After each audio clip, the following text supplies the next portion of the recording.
Seperti pujian ini Bapa, begitu kami mengenal Yesus, begitu kami menerima Yesus sebagai satu-satunya Tuhan dan Juru Selamat pribadi kami, inilah keputusan kami untuk kami tidak pernah mengenal kata mundur. Sekali Yesus, tetap Yesus sampai selama-lamanya. Mari kita berdoa bersama-sama, ulangi seperti apa yang saya ucapkan. Bapa kami yang ada di dalam surga, dikuduskanlah namamu, datanglah kerajaanmu, jadilah kehendakmu di bumi ini seperti di dalam surga. Bapa yang baik, berikanlah kami pada hari ini rezeki yang menjadi bagian kami secukupnya, cukup untuk memberikan pinjaman kepada banyak bangsa, sedangkan kami sendiri tidak punya pinjaman, cukup untuk menjadi saksi Tuhan, mulai dari Yerusalem, Yudea, Samaria, sampai ke ujung-ujung bumi. Cukup untuk menjadikan semua bangsa murid Kristus dan membaptis mereka dalam nama Yesus. Terima kasih Bapa untuk rezeki yang secukupnya, dan ampunilah dosa-dosa kami, ampunilah kesalahan kami, seperti kami pun mengampuni orang-orang yang bersalah kepada kami. Dan janganlah masukkan kami ini ke dalam pencobaan, tetapi bebaskanlah kami dari segala yang jahat. Sebab Engkaulah yang empunya kerajaan, kuasa, dan kemuliaan sampai selama-lamanya. Dalam nama Tuhan Yesus, kami sudah berdoa. Haleluya, haleluya. Mari Bapak Ibu sekalian, sekarang kita bersama-sama secara serempak dan serentak kita akan menggemakan Mazmur 91 dengan suara yang lantang dari tempat kita masing-masing. Alkitab berkata, mati dan hidup dikuasai oleh lidah, siapa suka menggemakannya akan memakan buahnya. 2, 3. Mazmur 91. Orang yang duduk dalam lindungan yang maha tinggi dan bermalam dalam naungan yang maha kuasa akan berkata kepada Tuhan, tempat perlindunganku dan kubu pertahananku, Allahku yang kupercayai. Sungguh Tuhanlah yang akan melepaskan aku dari jerat penangkap burung dan dari penyakit sampar yang busuk. Dengan kepaknya Tuhan akan menundungi aku. Di bawah sayapnya aku akan berlindung.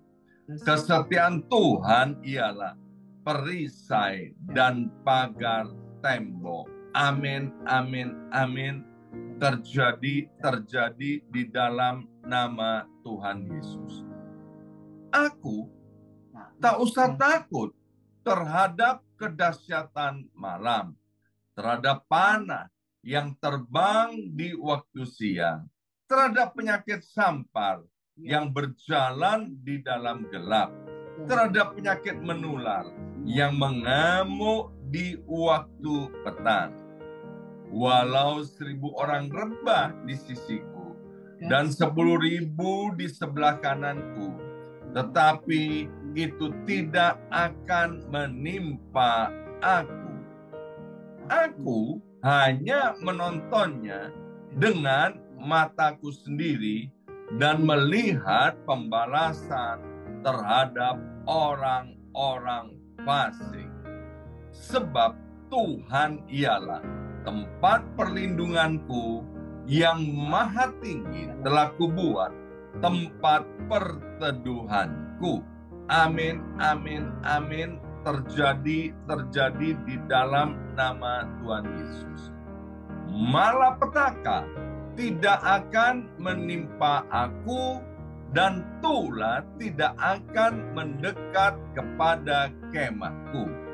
Sebab malaikat-malaikat Tuhan akan diperintahkan oleh Tuhan kepadaku untuk menjaga aku di segala jalanku. Para malaikat Tuhan akan menatang aku di atas tangannya, supaya kakiku jangan terantuk kepada batu. Singa dan ular tedung akan aku langkai.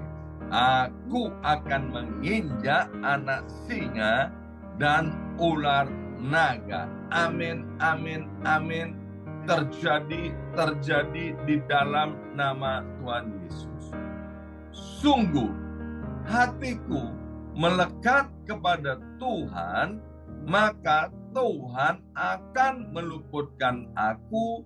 Tuhan akan membentengi aku, sebab aku mengenal nama Tuhan. Bila aku berseru kepada Tuhan, Tuhan akan menjawab. Tuhan akan menyertai aku dalam kesesakan. Tuhan akan meluputkan aku dan memuliakan aku. Dengan panjang umur akan Tuhan kenyangkan aku, dan akan Tuhan perlihatkan kepadaku keselamatan daripadanya. Amin, amin, amin. Terjadi di dalam nama Tuhan Yesus. Terima kasih Bapa. Sebentar kami akan mendengarkan sebagian daripada kebenaran firman-Mu. Urapi setiap kami ya Aba ya Bapa, berbicaralah kepada kami semua, sehingga firman-Mu itu menjadi pelita buat kaki kami dan terang buat jalan hidup kami. Dalam nama Yesus kami sudah berdoa. Yang siap mendengarkan firman Tuhan, angkat jempolnya ke depan dan katakan amin 3 kali. Amin, amin, amin. Salam revival, salam kebangkitan. Semangat pagi. Ya, semuanya semangat pagi. Apapun yang terjadi, kita harus tetap bersemangat. Amin. Baik, Bapak Ibu sekalian, sekarang hari Rabu tanggal 6 September 2023 ya, boleh bersama-sama kembali di dalam doa fajar yang sangat memberkati ini. Baik Bapak Ibu sekalian, kita akan lanjutkan pembacaan kita dari kitab Daniel. Masih di pasal yang ke-6, kita baca lagi ayat yang ke-4. Daniel pasal 6 ayat yang ke-4 ya. Ayo yang ada Alkitabnya kita baca bersama-sama dengan suara yang keras. Daniel pasal 6 ayat yang ke-4, 2, 3. Maka Daniel ini melebihi para pejabat tinggi dan para wakil raja itu, karena ia mempunyai roh yang luar biasa. Perhatikan kata, karena ia, yaitu Daniel, mempunyai roh yang luar biasa. Dan raja bermaksud untuk menempatkannya atas seluruh kerajaannya. Kita tahu Bapak Ibu sekalian bahwa Daniel ini adalah seorang anak muda dari Yehuda, Israel, yang kemudian ada di pembuangan karena dosa-dosa orang Israel, maka penduduk Israel ini dipindahkan ke Babel, ya. Nah, meskipun Daniel ada di pembuangan sebagai seorang anak muda, dia itu dipenuhi dengan roh yang luar biasa.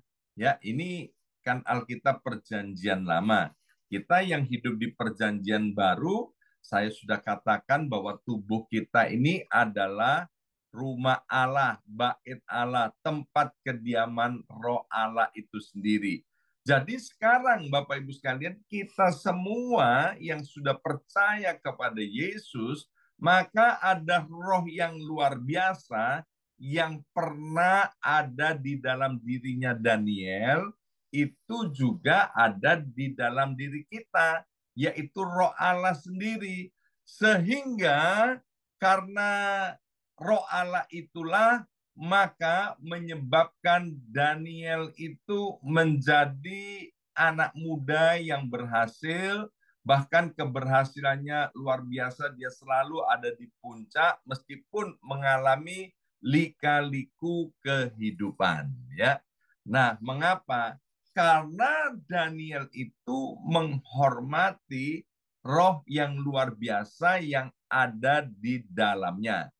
Ya, beberapa hari yang lalu kita belajar bagaimana Daniel itu menjadi berhasil meskipun dia ada di pembuangan. Yang pertama, karena ada roh yang luar biasa. Yang kedua, sikap Daniel karena dia ada roh yang luar biasa, maka Daniel itu tidak pernah kompromi dengan yang namanya dosa, ya. Nah, maka itu kemudian Daniel ini dipromosikan oleh Tuhan. Alkitab bilang promosi itu datangnya daripada Tuhan. Maka itu Bapak Ibu sekalian, kalau kita ingin terus dipromosikan oleh Tuhan, jangan pernah kompromi dengan apa yang dunia tawarkan kepada kita supaya kita bisa naik, ya. Sebab memang kehendak Tuhan kita ini naik, tapi kehendak setan atau iblis agar kita turun, melorot dan hancur, ya. Nah, yang ketiga kita sudah belajar bahwa ketika kita diangkat oleh Tuhan, ketika kita dipromosikan oleh Tuhan, maka ada yang namanya oposisi, ada orang-orang yang tidak akan suka kepada kita. Dunia kan menganut begini, dia susah lihat orang senang, dia senang lihat orang susah, ya. Nah, kita anak-anak Tuhan tidak boleh punya prinsip seperti itu. Kita harus bersyukur, kita harus turut senang ketika ada teman-teman kita, saudara seiman kita, keluarga kita yang diangkat dan dipromosikan oleh Tuhan. Dan yang keempat, kita sudah belajar kemarin bahwa senjata terbaik ketika ada di dalam keadaan bahaya dan khawatir, yaitu berdoa. Bersama saya ucapkan berdoa. 2, 3, berdoa. Ya. Jadi saya bangga dengan Bapak Ibu sekalian yang punya kebiasaan berdoa. Jadi jangan hanya berdoa ketika ada dalam keadaan bahaya dan khawatir, ya, karena kita sudah membiasakan diri dari waktu ke waktu untuk berdoa, baik ketika ada masalah maupun tidak ada masalah. Itu artinya kita sedang mendisiplin rohani kita dalam hal ini, yaitu berdoa. Maka itu Bapak Ibu sekalian, ketika dalam keadaan bahaya, percayalah doa orang yang benar itu bila didoakan dengan yakin sangat besar kuasanya, ya. Nah, sekarang kita akan baca Daniel pasal 6 ayat 13 sampai dengan ayat yang ke-14. Daniel 6 ayat 13-14. Kemudian mereka menghadap raja dan menanyakan kepadanya tentang larangan raja. Bukankah tuanku mengeluarkan suatu larangan supaya setiap orang yang dalam 30 hari menyampaikan permohonan kepada salah satu dewa atau manusia, kecuali kepada tuanku ya raja, akan dilemparkan ke dalam gua singa? Jawab raja, perkara ini telah pasti menurut undang-undang orang Media dan Persia yang tidak dapat dicabut kembali. Ayat 14. Lalu kata mereka kepada raja, Daniel, salah seorang buangan dari Yehuda, tidak mengindahkan tuanku ya raja, dan tidak mengindahkan larangan yang tuanku keluarkan, tetapi 3 kali sehari ia mengucapkan doanya, ya.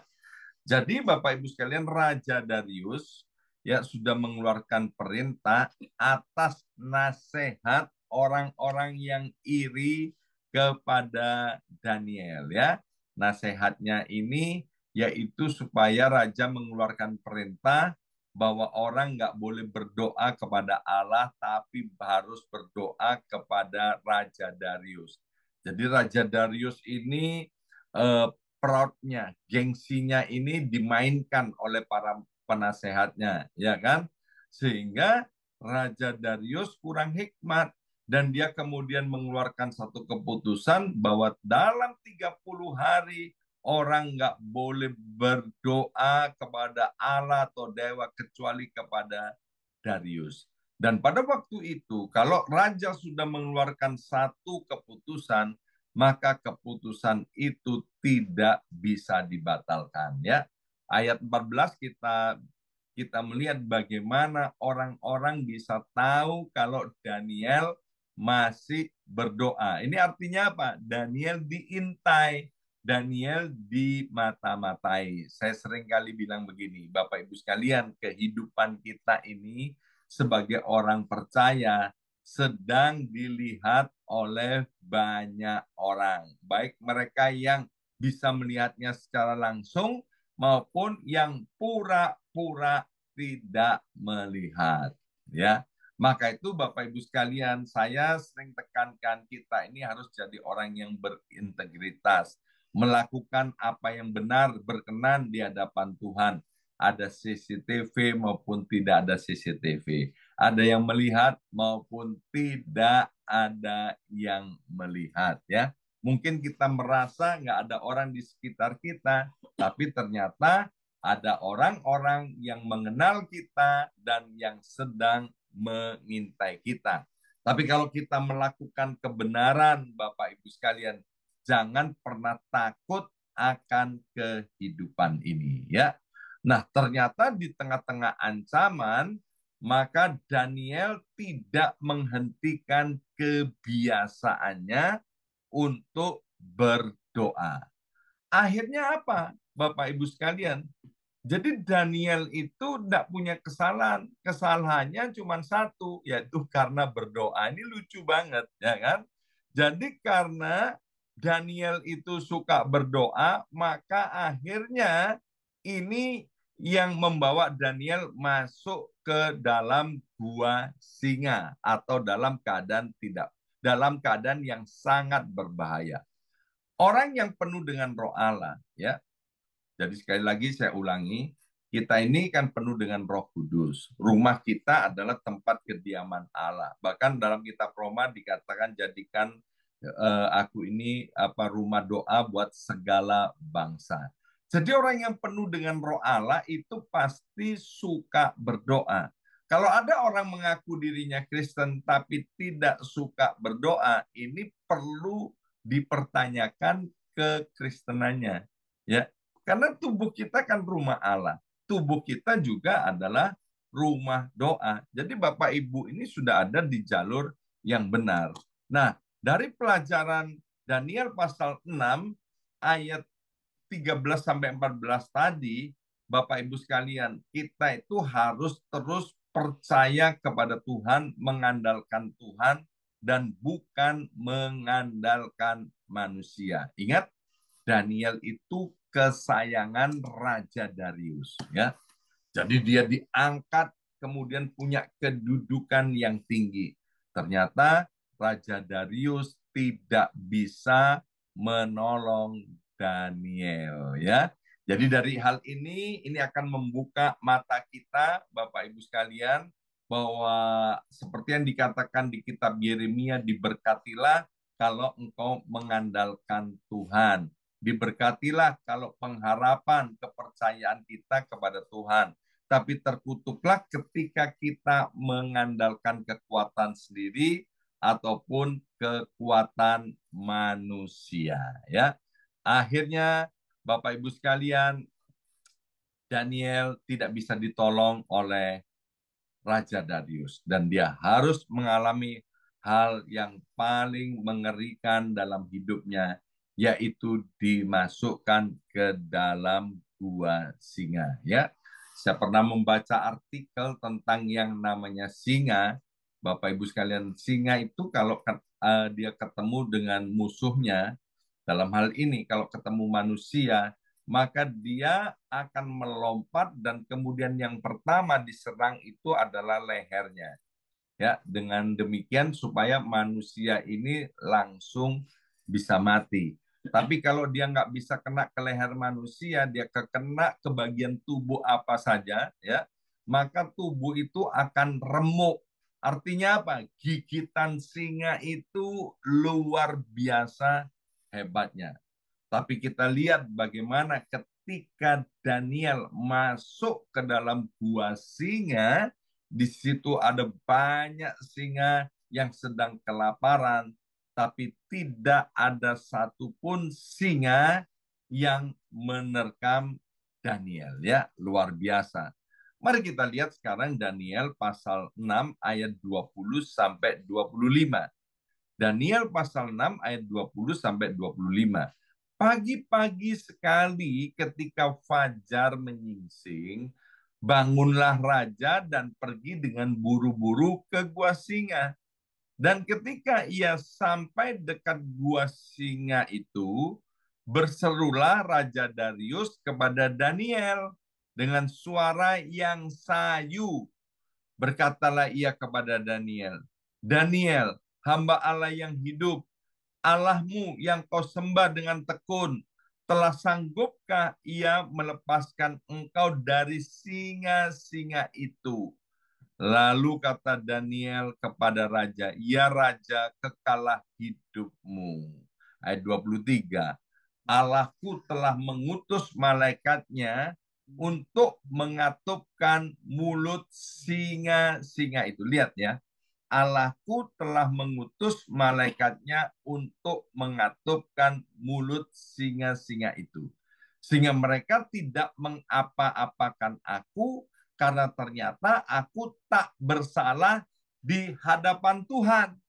Tetapi juga terhadap Tuanku yang raja, aku tidak melakukan kejahatan. Ya, ini yang disebut dengan integritas, berlaku benar tanpa pengawasan, baik di hadapan Tuhan maupun di hadapan manusia. Setiap pagi kita mendeklarasikan Mazmur 91 dan saya selalu mengaminkan setiap ayat-ayat dari Mazmur 91. Salah satunya yaitu bahwa malaikat itu akan diperintahkan oleh Tuhan untuk menjaga dan melindungi kita.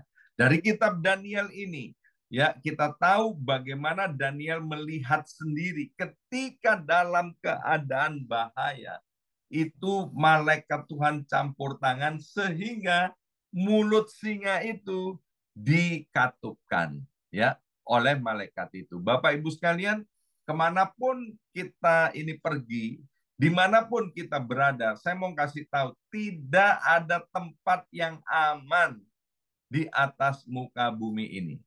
Tempat yang paling aman itu hanya ada di dalam hadirat Tuhan. Amin. Tempat yang paling aman itu ketika kita suka berdoa dan rajin berdoa. Bahkan di tempat yang paling tidak aman di atas muka bumi itu di dalam gua singa. Ya kan, dalam gua singa yang ganas itu pun Tuhan pakai menjadi tempat yang aman bagi Daniel. Kenapa? Karena Daniel memiliki kebiasaan berdoa, memiliki disiplin rohani berdoa, ya. Ayat 24, lalu sangat sukacitalah raja dan ia memberi perintah supaya Daniel ditarik dari dalam gua itu, maka ditariklah Daniel dari dalam gua itu dan tidak terdapat luka apa-apa padanya karena ia percaya kepada Allahnya.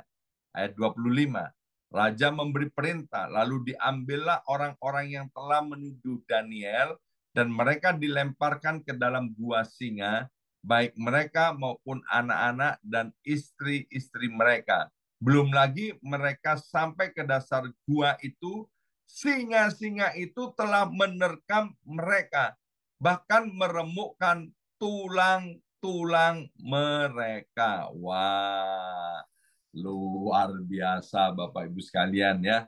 Alkitab bilang pembalasan itu adalah haknya Tuhan. Kita belajar begini Bapak Ibu sekalian, kalau ada orang berbuat jahat kepada kita, jangan balas kejahatan dengan kejahatan ya. Orang dunia sering bilang begini, kalau kamu baik sama aku akan lebih baik lagi kepada kamu. Tapi kalau kamu jahat kepada aku akan lebih jahat lagi kepadamu.